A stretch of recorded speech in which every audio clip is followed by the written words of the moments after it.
እኔ እንደዚህ ልጅ ያሳዘነኝ ተጫዋች የለም። ምክንያቱም ደግሞ ኤሲኤል ጉዳት ብቻ ስላጋጠመው አይደለም።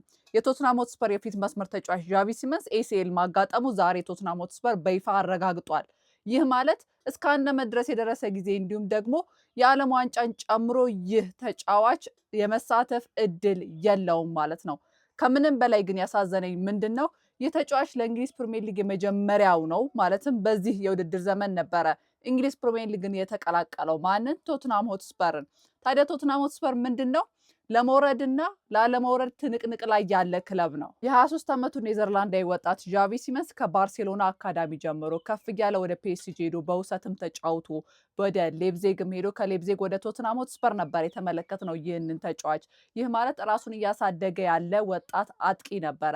በዚህ መልኩ ደግሞ እንደዚህ አይነት ነገር መፈጠሩ ቶትናም ሊወርድም ላይወርድም ይችላል፣ ገና ቀሪ ጨዋታዎች ስላሉ ማለት ነው። በዚህ ልክ ደግሞ እንደዚህ አይነት ተጫዋቾች ማደግ የሚችሉ ተጫዋቾች እንደዚህ አይነት ተስፋ ሲያጋጥማቸው ተስፋቸው ሲጨልም ሲያጋጥማቸው ከባድ ነው የሚሆነው እና እስቲ እናንተን ሀሳብ አስተያየት ደግሞ ኮመንት ሴክሽን ላይ አስቀምጡልኝ።